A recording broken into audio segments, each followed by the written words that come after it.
Hi, my name is Drini Naidu. I am a media producer. A little bit about myself. I would say I'm quirky, a little bit geeky, and yeah, all around huggable person. My name is Kamokhelo Matsuso. I am a singer, songwriter, performer, instrumentalist, musician, and an all-round woman. A writer as well, a lecturer, and an arts facilitator. A woman who's literally taking her journey into her own stride. Hi, my name is Jane Akura. I'm a civil engineer by profession, working at Zutari, formerly known as Oricon, as a water engineer. Apart from that, I'm also a YouTuber and a fashion blogger. I'm also an entrepreneur. I'm currently selling African attires and African jewelry under the name of African Closet. My name is Rebecca, and I am a resilient, brave, quiet, strength kind of woman. But what I do is I'm actually a coach, I'm a facilitator, as well as a business leader. Hi, my name is Gina Swartz. I am 27 years old. I'm a candidate attorney at Pierre Crane Attorneys, which is based in Centurion. I'm also a brand ambassador for Positive Pants, who has a sisterhood for empowerment of women as well. Greetings, beautiful people. My name is Asta Kuppen, and I am the director and poetry curator at Chasing Dreams Publishing. We make your book real. Hi, my name is Anesu Mautsa. I am the founder of We Are Becoming, which is an initiative centered around encouraging and empowering women to become the most confident, vibrant, and unique version of themselves. The first time I felt inadequate was probably way back when I was a kid. I wasn't the smartest person in school. I really wasn't. There were certain subjects that I couldn't deal well, and I felt like very inadequate that I couldn't reach the standards that my parents and expectations people had for me. You know, your parents had the best intentions and you feel like you're letting them down if you don't reach their goals. And then you realize really much later on in life that your goals are more important than anybody else's goals, and what you can achieve is more than enough than anybody else can. The first time I felt inadequate was when I was in primary school. I was teased and bullied, not once, not twice, but several times. The feeling that it gave me was inadequacy first and foremost, insecurities. You start looking at yourself and thinking, are you good enough? And what bullying and teasing does to children, it instills this childhood trauma. And what it does is you carry that with you as an adult. And I did. And I have had to learn in so many ways to overcome that. And even at 26, I mean, these events happened when I was about 6, 7, and even at the age of 26, I'm still consistently learning and unlearning how to love myself better. Well, the first time I felt inadequate should be this year, and leave alone just the COVID part of it, but it's something to do with not knowing what the future holds for me.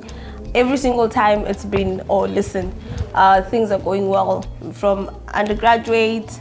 So basically the growth side of my life, where there's this issue, there's the feelings of inadequacy, would come when I'm older, not when I was younger. So since 2014 to now. But 2014 to 2017, when I finished my undergraduate, things were good. I knew, okay, fine, next step, let's move into postgraduate. There's a scholarship offering more money, everything is okay. Then we get to honors. After finishing it, and I didn't get the marks that I was required to get to go into my master's. And now I'm feeling very inadequate to a point where I'm like, do I really deserve to be here? Am I good enough to be here?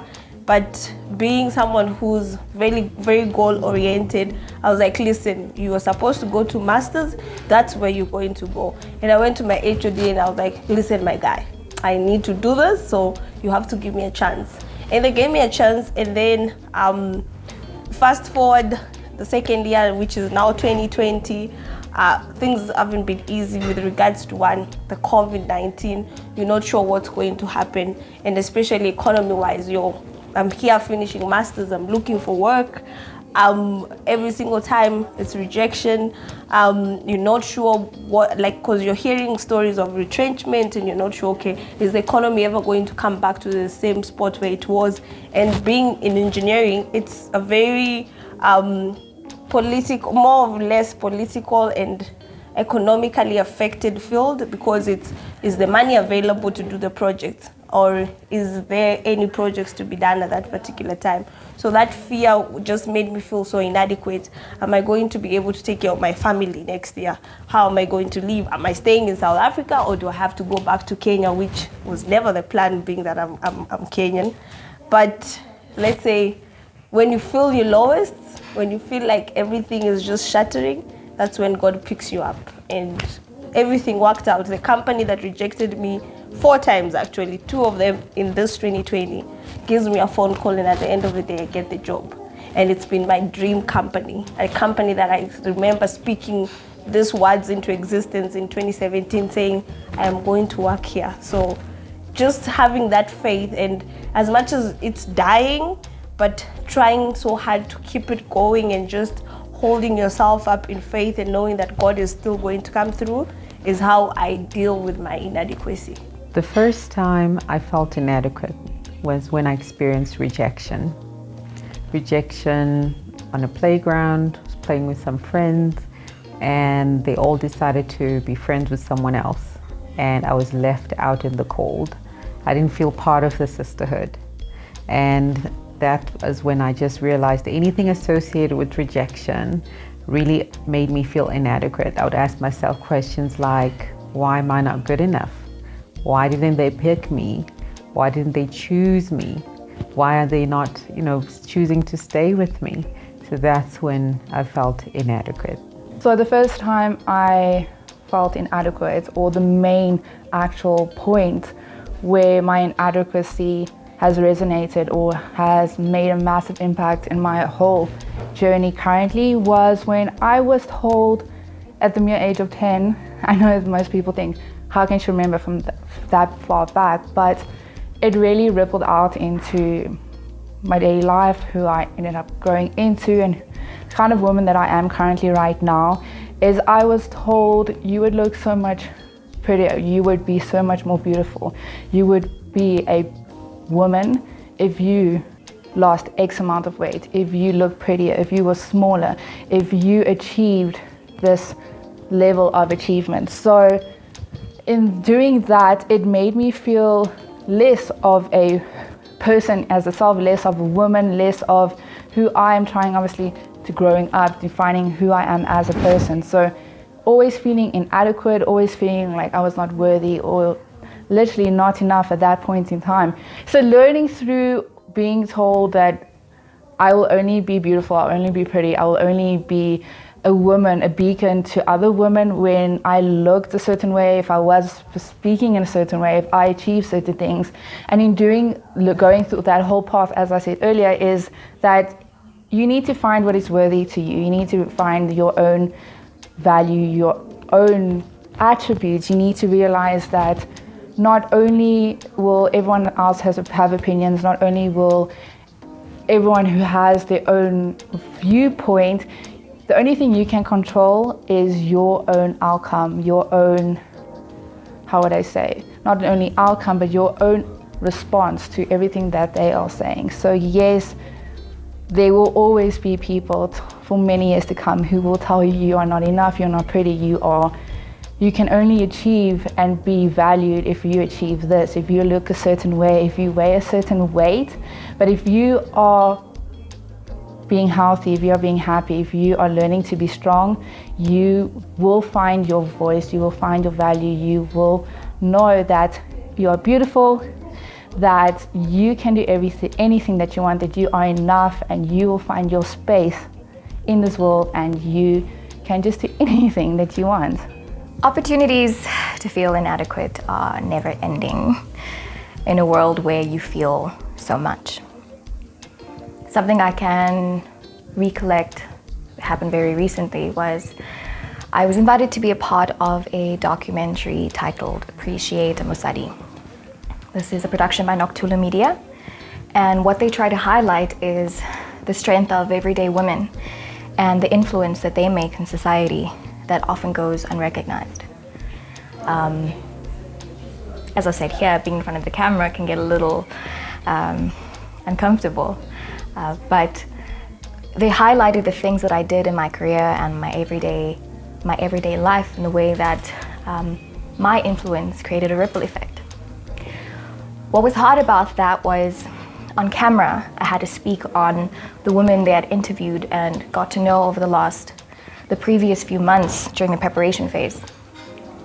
But at the time, I was dealing with a lot of lack of identity, imposter syndrome, reassessing who I am, who I was, and who I could possibly be. But they were talking about the strength of a woman, but I'd never felt so weak. I was dealing with the ridicule of a multitude of voices in my head, of people's criticism, their opinions of me, and where I do stand strong on a day-to-day basis, that period of my life, I felt particularly vulnerable and inadequate. I was allowing their criticism to be my identity, and everything I did where people were seeing me, I felt the insecurities were going to seep through the cracks and they would know that I wasn't being authentic. The first time that I experienced inadequacy was in grade 4. So I'm originally from Zimbabwe. I was born there and we moved to South Africa in 2003. And I remember on the first day of school, 2 girls were assigned to look after me, right? And I remember these 2 girls left me during break time, and that truly made me feel like something was wrong with me. Why didn't you want to hang out with me? What's wrong with me? And I remember spending that break alone. And that was the first true experience that I can remember and recall of inadequacy. And so from that day on, I always felt like, in various spaces, I always felt like there's something wrong with me. There must be something wrong with me. So when someone rejects me, when someone leaves my life, when someone cuts me off, when someone's upset at me, I would internalize that hurt and that pain and come up to the conclusion that there's something wrong with me. And then I don't like my answer for that. do you wanna I want to redo it. But Diwa, what's going on with me today? What's happening? try to protect yourself emotionally? Why am I doing this? Because I love speaking on this stuff. Yeah, I love being on camera. I love it all. I don't know. You need to tell me. You need to tell me. Okay. Are you good? I don't know why I'm so caged up. Yeah, I think I'm stressed. I think I'm overwhelmed. I think I'm overwhelmed and I'm also just exhausted. But I'm also tired of feeling inadequate. Like, I'm tired of this. I'm tired of the fact that we have to continually fight for ourselves. And it's life. And it's not going to change. But it's hard. It's hard. So I'm tired. My soul is tired. I'm tired of fighting for this little girl and my wounded inner child, And I feel as though we make the journey sound so beautiful and so lovely, but it actually is tears and it's hard work and it's rejection and it's exhaustion and it's burnout and it's fear, because inadequacy feeds directly into fear. Fear of discovering how powerful and incredible you are. Fear of being rejected. That's what inadequacy is.